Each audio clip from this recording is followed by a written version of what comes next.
विद्यार्थी मित्रांनो नमस्कार. आपण आज 11वीच्या first chapter some basic concepts of chemistry याची रॅपिड रिव्हिजन घेणार आहोत. हा चॅप्टर स्टेट बोर्ड म्हणजे महाराष्ट्र स्टेट बोर्ड सिलेबसच्या टेक्स्टबुकमध्ये आणि CBSEच्या टेक्स्टबुकमध्ये केमिस्ट्रीचा पहिलाच लेसन आहे. मी तुम्हाला मागच्या सेशनमध्ये आज सांगितलं होतं की जर तुम्ही CETसाठी अभ्यास करत असाल तर आपल्या स्टेट बोर्डची ओल्ड बुक्स खूप डिटेलमध्ये खूप छान आहेत, ते तुम्ही रेफर करायला पाहिजे. परंतु ते तुम्हाला उपलब्ध सध्या नसतील तर नवीन पुस्तकं वापरलं तरी चालतील.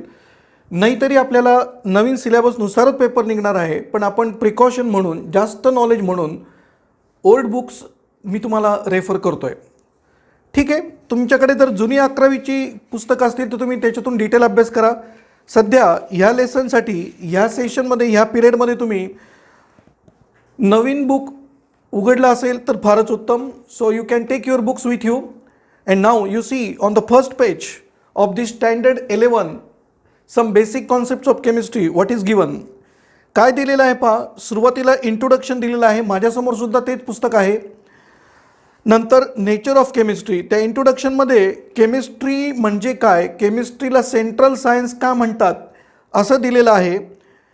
What is the matter and its classification that is given there. त्याच्याखाली नेचर ऑफ केमिस्ट्री म्हणजे केमिस्ट्रीच्या ब्रँचेस ज्या आहेत, organic, inorganic, physical, analytical, biochemistry ह्या तिथे देण्यात आलेल्या आहेत. त्याच्यानंतर पुढच्या कॉलममध्ये on the same page first pure substances and mixtures it is that given. पहिल्या पेजमध्ये असं काहीच नाही आहे की ते खूप अवघड आहे किंवा तुम्हाला समजणारच नाही किंवा तुम्हाला ते करता येणार नाही. तुम्ही सेकंड पेज पहा, तिथे क्लासिफिकेशन दिलेले आहेत एलिमेंटचे, metals, non metals and metalloid. ह्याच्यावर आमचा एक सेपरेट व्हिडिओ पुढच्या 2-3 दिवसातच येणार आहे, तो तुम्हाला पाहायला मिळेल. ह्याच ग्रुपमध्ये मी तो तुम्हाला टाकेल. त्याच्यानंतर what are the compounds on the page number 2. Compounds are the pure substances which cannot be broken down into simpler substances by ordinary chemical change. I will tell in different words rather than in bookish language. Compounds are the such substances which contain chemically in the fixed ratio of elements. Means if you take for example water, if you take for example carbon dioxide, if you take for example ammonia NH3, all these are compounds. आणि हे प्रत्येक compound तुम्ही जर नीट पाहिलं की काही element या fix रेशोमध्ये तयार झाले. For example sulphuric acid H2SO4, for example sodium hydroxide. तुम्ही याच्यातले कोणतेही एक्झाम्पल पहा, तुम्हाला प्रत्येक कंपाऊंडमध्ये at least 2 elements combined in the fixed ratio, in the fixed proportion दिसेल. म्हणजे for example in carbon dioxide there is 1 carbon atom and 2 oxygen atom, means their ratio is 1:2. You can take any example and you can see that what is that compound it means now. Then on the same page, page number 2 असं दिले पहा, properties of matter and their measurements. आणि त्या physical properties आणि chemical properties असं तिथं खाली त्या डायग्रामच्या खाली दिलेलं आहे. Physical properties that depends on physical state and chemical properties generally that deals with the substance in its chemical composition or chemical form. म्हणजे फॉर एक्झाम्पल जेव्हा एखादा सबस्टन्स हा प्युअर एलिमेंट म्हणून असतो, एक्झाम्पल हायड्रोजन, आणि जेव्हा त्या एलिमेंटचं कंपाऊंडमध्ये कन्व्हर्जन होतं, for example it's hydrogen compound, many compound, hydrocarbon, simplest example of hydrocarbon methane, किंवा inorganic compound water, hydrochloric acid, sulphuric acid, nitric acid, all they contain hydrogen. म्हणजे हायड्रोजन प्युअर असताना त्याच्या प्रॉपर्टीज वेगळ्या आहेत, पण जेव्हा ते कंपाऊंडच्या फॉर्ममध्ये येईल त्या प्रॉपर्टीज बदललेल्या असतात. त्याच्यानंतर तिथे दिलेलं आहे मेजरमेंट ऑफ प्रॉपर्टीज, आणि कोणत्या कोणत्या प्रॉपर्टीज आपण मेजर करू शकतो, त्यांच्यासाठी कोणते कोणते युनिट्स आहेत असं पेज नंबर 3वर दिलेलं आहे. On page number 3 it is given about the physical properties, what they are: mass, weight, length, volume. On the next page density, and in between that there is a topic called units, SI units. SI units आपल्याला माहिती असेल, कोणतीही physical quantity major करायची असेल तर त्याला unit लागते. Now, what are the fundamental units? You have studied in physics, but here it is in the chemistry book on page number 3 also given. Under the heading, there is table called fundamental units. Length, that is measured in meter, mass measured in kilogram, time measured in second, then electric current, ampere, temperature in Kelvin, amount of substance. For chemistry, it is very important. That is the mole. And luminous intensity, that is candela. So the amount of substance ते आपल्याला मोल मध्ये येणारच आहे. Mole concept मध्ये 1 मोल म्हणजे काय? So it is the mole, actually it is SI unit of amount of substance. SI unit of amount of substance. आणि आपण ते 1 मोल मध्ये पुढे पाहू की त्याच्यामध्ये 3 ते 4 पार्ट्स येतात की ते अमाउंट कोणत्या तुम्ही फॉर्म मध्ये मोजताय. Whether you are taking as number of particles or you are taking its mass or if it is gas you are considering its volume. हे सर्व त्या मोल मध्ये येतंय. Then in the same chapter further on the next page, that is page number 4, laws of chemical combination, very important topic, and there are as many as 4 to 5 laws are given. पहिला law असा दिलाय, law of conservation of मास. तुम्ही असं ऐकलं असेल, law of conservation of energy. Energy can neither be created nor destroyed, but its conversion from one state into another that occur or one form into another. त्याचप्रमाणे law of conservation of mass आहे, पण हा law of conservation of mass it is dealing with chemical reaction. म्हणजे we know in chemical reaction what is the change occur? We are getting products from reactants. Reactants are converted into products. So what is law of conservation of mass state there? The total mass of reactants is always equal to total mass of product. That is the law of conservation of mass on page number 4 given. On page number 5, law of definite proportion. हा जो law आहे हा काय सांगतोय? What is this law of definite proportion? Law of definite proportion states that every pure chemical substance or compound, actually it contains chemically same element combined in the same fixed proportion. म्हणजे for example water. In water we know it contain 2 hydrogen atoms and 1 oxygen atom. जर तुम्ही त्याचं mass consider केलं, 1 oxygen atom its atomic mass that we will have 16 and 2 hydrogen atoms 2 into 1, that is 2. So this ratio 2h/16, that is 1h/8 for hydrogen H to oxygen.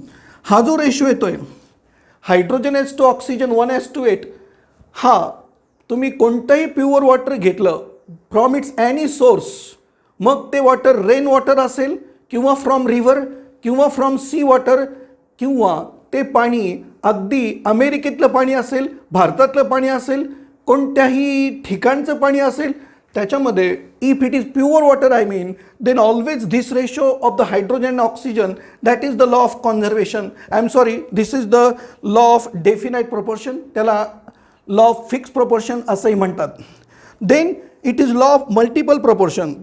Law of multiple proportion हा असा दिलेला आहे, if one substance combined with one element combined with other element in more than one ratios.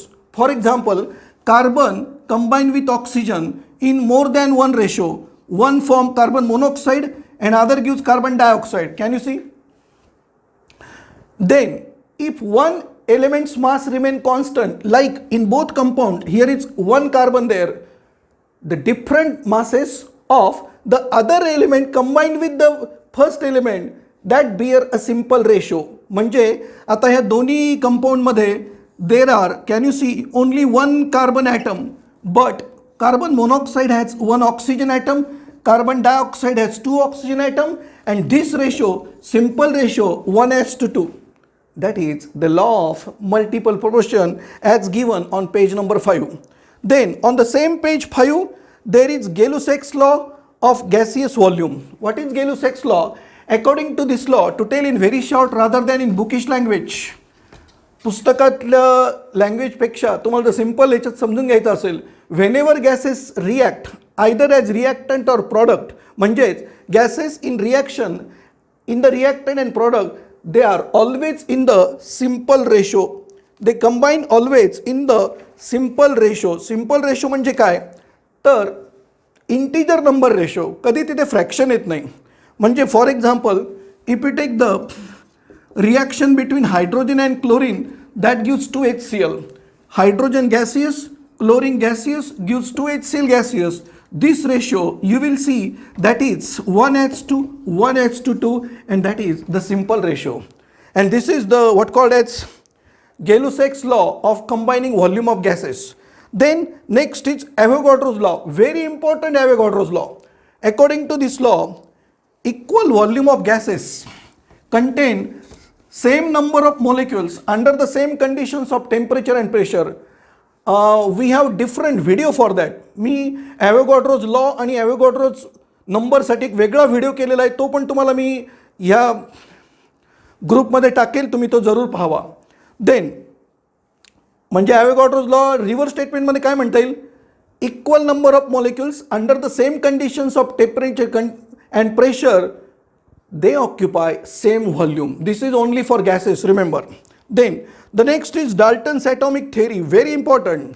John Dalton, one of the great scientists, and that started the study about the atom. Atom, the smallest particle according to Dalton, and all the points given on page number 6 about the Dalton's theory, they are very important. There is only a single point in the Dalton's theory that was something problematic or that was incorrect. And that was atom is indivisible. Atom divisible आहे, that was shown by Rutherford in the alpha ray scattering experiment. Except that हे सर्व point वाचून समजण्यासारखे. Then on the next page there, atomic mass, molecular mass and average atomic mass. प्रत्येक ॲटमचं mass हे कार्बनच्या 1/12 C12 isotope of that atom. म्हणजे कार्बनचा एक ॲटम कन्सिडर केलं, one atom, and its mass of one atom of C12 isotope if it is divided by 12, this will be form as the comparison. म्हणजे ह्याच्याशी compare केल्यानंतर जे mass येईल that is called as atomic mass of that element. Molecular mass as the name indicate it is for molecule. And average atomic मास, आता average atomic mass कुठे वापरतात माहिती का, if you see on page number 7, there are isotopes given of carbon, even nitrogen, oxygen, chlorine, bromine at the bottom of page number 7. तिथे तुम्हाला average म्हणजे वेगळे isotope जेव्हा असतात तेव्हा त्यांचं प्रमाण कोणत्या आयसोटोपचं किती आहे हे कन्सिडर करून एक ॲव्हरेज काढला जातो आणि त्याला म्हणतात average atomic mass. Now in this chapter more important is mole concept. ह्याआधी आपण आता पाहिलं आहे की मोल म्हणजे काय आहे. Mole is nothing but the SI unit of amount of substance. Now it is necessary to know what is 1 mole. 1 mole is that quantity which contain number of particles, that is Avogadro's number of particles. Avogadro's number of particles, and do you know that number? It is 6.023 into 10 raised to 23. म्हणजे एखाद्या सबस्टन्सचे एवढे particles is its 1 mole. Similarly, it is in terms of mass, molar mass in gram. For example, for oxygen O2 it is 32 gram, for water H2O 18 gram, for hydrochloric acid or hydrogen chloride 36.5. This gram weight their molar mass, and that is 1 mole of those substances. 1 mole is also for gases the volume at STP. STP, NTP you should know, standard temperature pressure, at which temperature is 0 degrees Celsius and at which the pressure is considered as 1 atmosphere pressure. At STP for any gas it's 22.4 liter, means 22.4 dm cube is taken as 1 mole. म्हणजे 1 mole तुम्हाला हे number of particle किंवा masses किंवा in terms of volume for gases at STP consider करता येतं. Then next is very important part, temperature relation between degree Celsius and Kelvin. तुम्हाला माहिती असेल की सेल्सिअस आणि केल्विनमध्ये काय रिलेशन आहे, त्याचप्रमाणे सेल्सिअस आणि फॅरेनहीटमध्ये काय रिलेशन आहे. On page number 4 given, on page number 4 given, we already know degree Kelvin is degree Celsius plus 273. But do you know degree Fahrenheit is equal to 9/5 degree Celsius plus it is 32. 9/5 म्हणजे 1.5 times degree Celsius plus 32, that is degree Fahrenheit. These two relations very important. And now I will tell some simple questions they were asked in 2018 and 19 paper. पहा CETचा एक question असा विचारला होता, what is the SI unit of density? You find answer, what is SI unit of density? Then which symbol replaces atomic unit of atomic mass AMU? Then it is what is atomicity of aluminum phosphate? आणि आणखीन एक question ऐका मित्रांनो, the temperature 32 degree Celsius is equivalent to dash dash Fahrenheit. हे मी जे तुम्हाला आत्ता क्वेश्चन सांगितलेत हे MHCET 2018 आणि 19 मध्ये विचारलेत. आपण पुढच्या लेक्चरमध्ये ह्या चॅप्टरवर काही MCQ घेऊयात आणि त्या MCQ मध्ये either they will be of the previous question paper or of the same level. So you study this well and we will take some questions on it in the next session. Okay, thanks.